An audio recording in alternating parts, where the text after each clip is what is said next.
shiver in the dark, it's raining in the park, but meantime, sound of the river, you stop and you hold everything. A band is blowing Dixie, double fall time. You feel alright when you hear the music ring.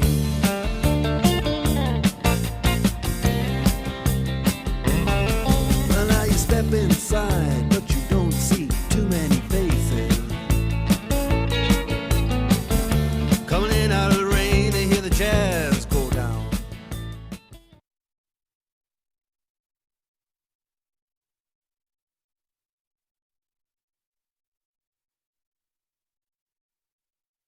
Committed to you. Fox Carolina, the morning news starts now. Breaking in Washington overnight, the Senate took another move to block the president's vaccine mandate, but it's not going to be easy. More on the challenges that lie ahead coming up. And it's the first of its kind. Spartanburg County holds a job fair today as they look to fill some important positions within law enforcement and local government. How you can apply, we'll tell you in a live report. Cold temperatures have taken over and it's created some fog out there. A dense fog advisory is in place for upstate and northeast Georgia towns. We'll talk more about what you can expect throughout the day. Good morning. Happy Thursday, December 9th. I'm Margaret Ann Carter along with Shel Remy, meteorologist Nicole Pape, traffic reporter Chris Scott, all here to help you get your Thursday started. It's Friday Eve, almost to the weekend, folks. Yeah, right. It's been busy already, especially with the fog that we've been seeing, those roads. Uh-oh. Good? Breakfast snack over there, Kim? Yeah, did you? We need some water. Go get some water. It's the fog just bothering you. Choked on the fog this morning for sure. Well, it's thick out there. It really is. I mean, some we have a areas. dense fog advisory. It's in place till 10 o'clock. It's something that you're going to deal with if you are getting out in the upstate or northeast Georgia.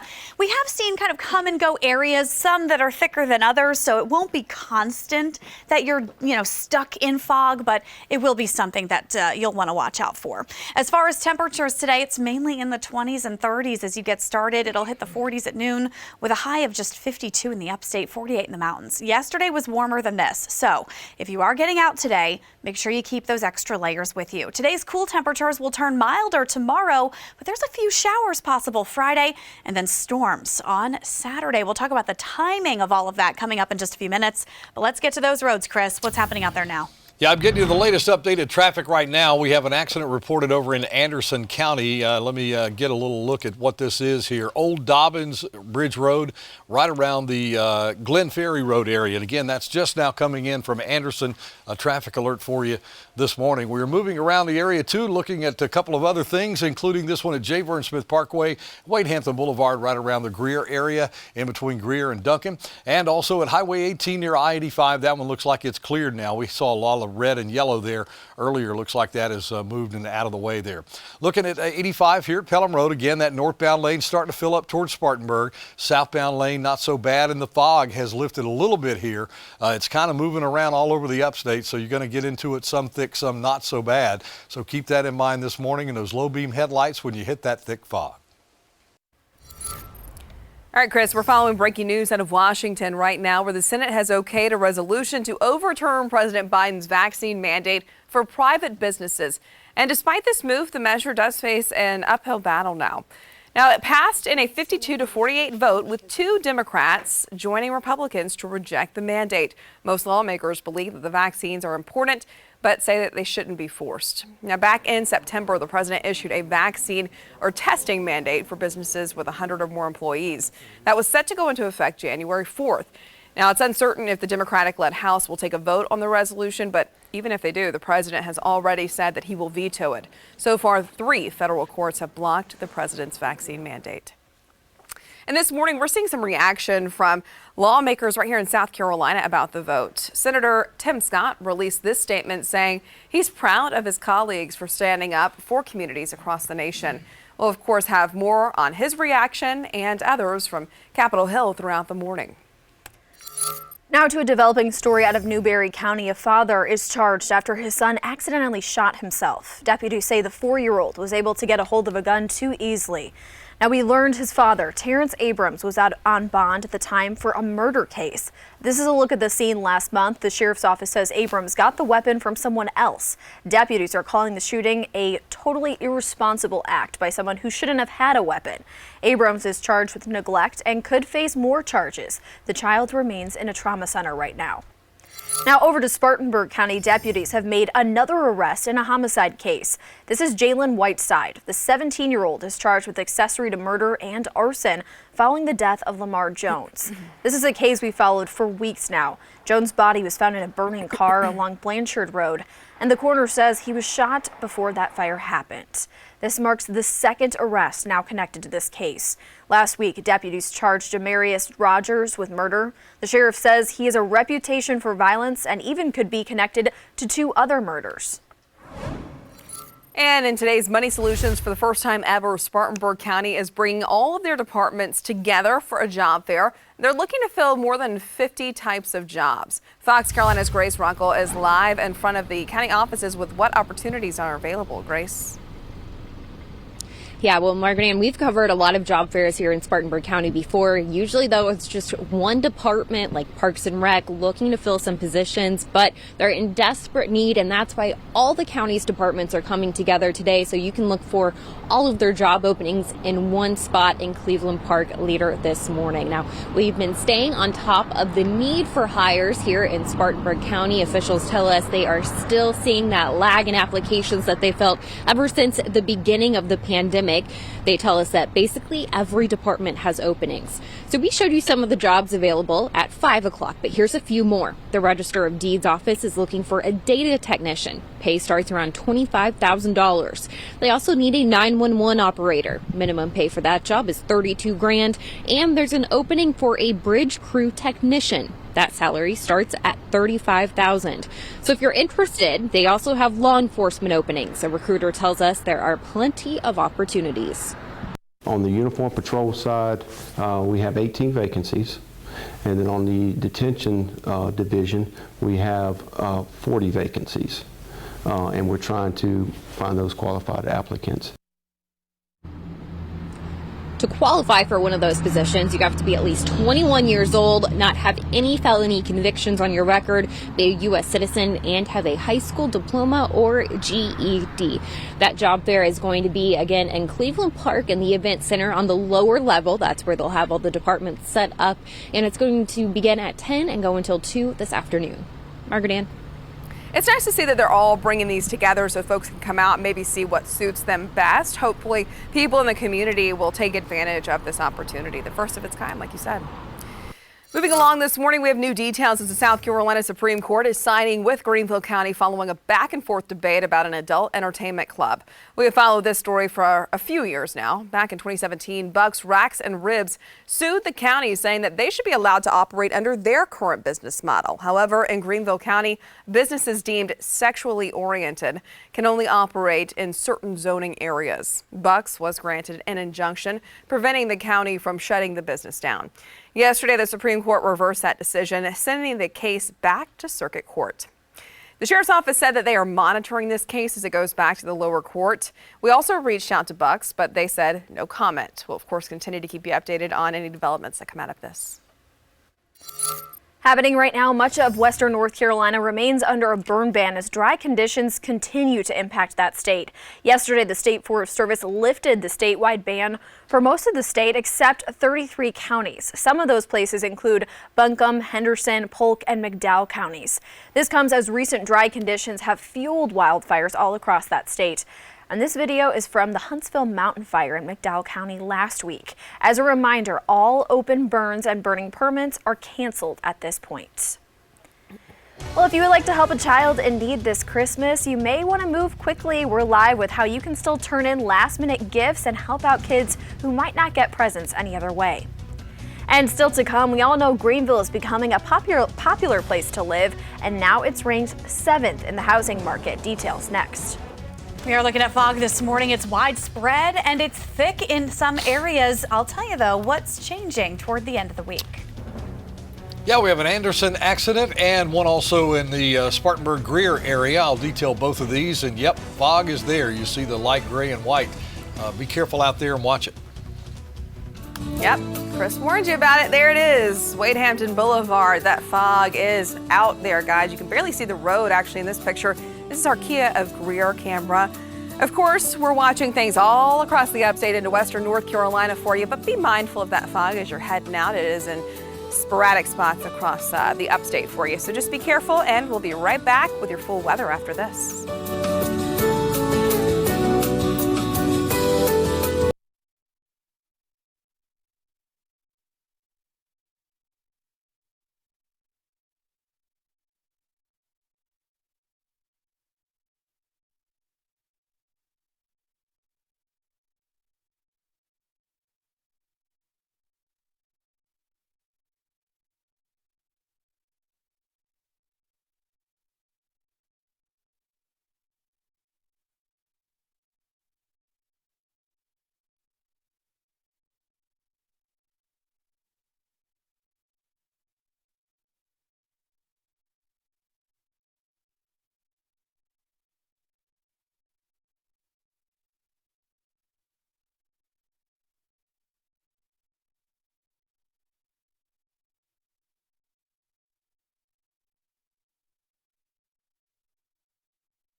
Ready for action, nip it in the bud, we never relaxing. Outcast is everlasting, not clashing, not at all. But see, my went to do a little acting. Now that's for anyone asking. Give me one drip, drip, drop, there it goes an orgasm. Now you out the side of your face, we tapping right into your memory banks. Thanks. So click at the ticket, let's see your seatbelt fasten. Trunk rattling like two midgets in the back seat wrestling. Speaker box vibrate the tag, make it sound like aluminum cans in a bag. But I know y'all wanted that 808, can you feel that BASS bass? But I know y'all wanted that 808, can you feel that BASS bass?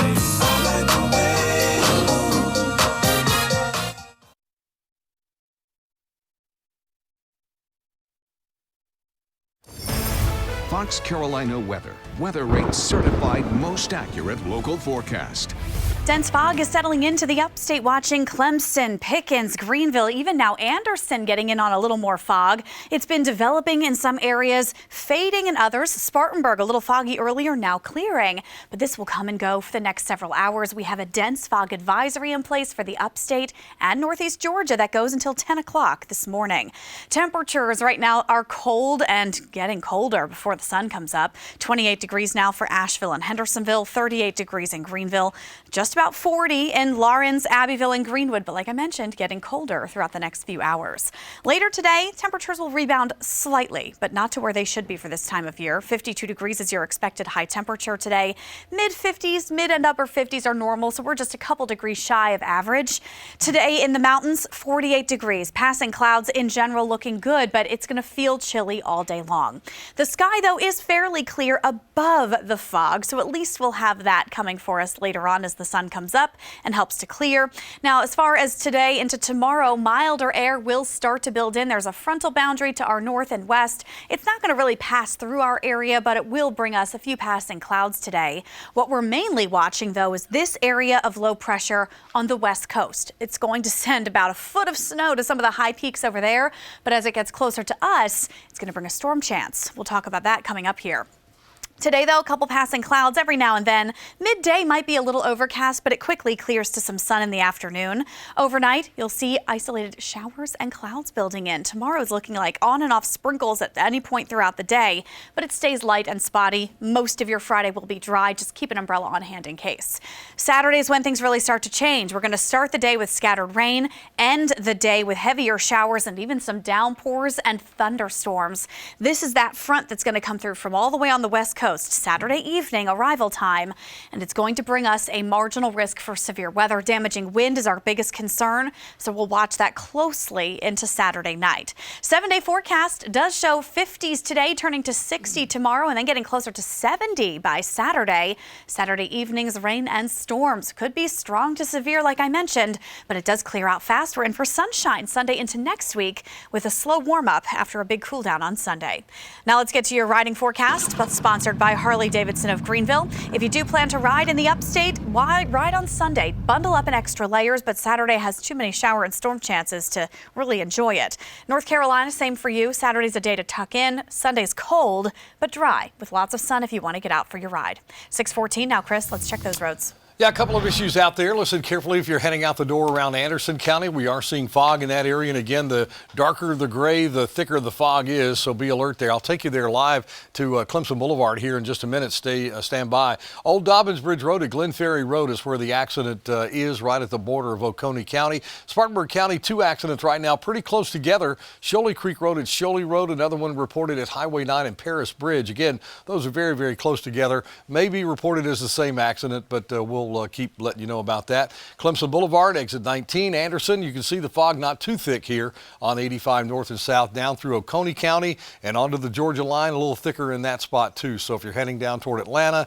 or anywhere like that, you may want to be alert. We'll keep you updated on all of these again in just a few minutes. Stay tuned. Shale. All right, Chris, and speaking of road, we're committed to getting you answers about upstate roads. We are. Many of you have reached out to us about some of the most troubled areas, and today we are taking a look at Highway 183. While this road runs through 3 counties, we're focusing on a stretch over in Pickens County. Drivers said that the potholes have completely taken over the roads. Fox Carolina's Teresa Bowles took a ride out there to talk to some drivers. She'll have their reaction and the response from SCDOT coming up this afternoon at 6. And we want to know what other roads to send Teresa to, so send them to us via the QR code we have up right now. You can head to foxcarolina.com and also submit to our Getting Answers form there. 6:15, and this season of giving continues. Today is the last day, though, that you can drop off your donations for Angel Tree at the Convention Center in Greenville. Fox Carolina's Lindsay Gibbs is joining us live from there. And Lindsay, we know there's going to be a lot of action happening behind you in the next little bit. That was Shell, and it's so easy to donate. Even if you don't have an Angel, you are still able to drop off items like these. Super easy. We're just at the Greenville Convention Center this morning. All you have to do is drive up, toys in hand, and hand them in. You can go through any of these entrances here at the Greenville Convention Center, and this is going to go to over 2,000 children here in the upstate. And today is going to be the last day that you're able to donate to Angel Tree here at the Convention Center. The Salvation Army teams with schools and social services to bring presents to the more than 2,000 children in need. Now, if you adopted an Angel or just looking to donate, we have that information for you. Today, you can drop off your items here at the Convention Center. We're just off Exposition Drive, and donation drop-offs will last until 5 p.m. tonight. Even if you don't have an Angel, you can still make donations, and those will be distributed to families and children in need just in time before Christmas. That's happening next week. Of course, we'll be here for that. Margaret Ann Shale. Yeah, Lindsay, just one gift, 5 gifts, it really doesn't matter. It really can make a difference in a kid's life. Absolutely, and it doesn't take much time, and they're only asking for a few things out there, so maybe if you have the money to help out, I suggest doing so. Later on this morning, the nation will get its first chance to remember former Senate Majority Leader Bob Dole. He is going to lie in state in the U.S. Capitol Rotunda today. Dole passed away at 98 years old on Sunday. Dole served for 27 years as a U.S. Senator from Kansas and was the Senate Majority Leader twice. He also ran against Bill Clinton in '96 in the presidential election. President Biden is expected to offer some remarks this morning during the ceremony. Here's what he had to say yesterday about the man he calls an American giant. We didn't agree on everything, but I always admired and respected him and his willingness to work with anyone, any party, when it mattered most. And our nation owes Bob Dole a debt of gratitude for the remarkable service and a life well lived. Well, the private ceremony is set to begin at 10 a.m. Memorial services are also set to take place throughout the weekend. Time now is 6:18, and this morning's Money Watch, the Great Resignation appears to be winding down. And Greenville is set to be one of the hottest housing markets next year. Jane King live in New York following these stories for us and more. Good morning, Jane. Hi, Margaret and Show. Good morning to you. Yes, Realtor.com actually ranks Greenville's 7th hottest housing market for 2022. So it says sales growth year over year so far is up about 11%. Now it notes that outsiders from big cities are moving to the area. Remote workers like it as well. Well, fewer Americans did quit their jobs in October as openings rose again as share of the total workforce. The so-called quits rate fell from 3% in September to 2.8% in October. And retailers say they can barely keep their shelves stocked with ammunition because of shipping delays and increased demand. Now, hunters agree if you don't already have ammo for the season, it's going to be nearly impossible to find what you need without paying a high price. Stocks rose for a third day yesterday. Gains were muted, though. Now, we did get a lift after Pfizer said that its COVID vaccine in 3 doses was effective in neutralizing the Omicron variant. That was positive for stocks, although this morning we're looking down about 100. Live from the NASDAQ market site, I'm Jane King. Back to you. Yeah, Jane, it's no shocker about Greenville ranking 7th for, housing market, big city people. I have a few family members in Chicago who are now looking to come to Greenville just because of that. So it's definitely a trend we're seeing. Well, good. And you can see prices rise too as more people move in. So that's part of it as well. We are already seeing it, Jane. Thank you so much. Yeah.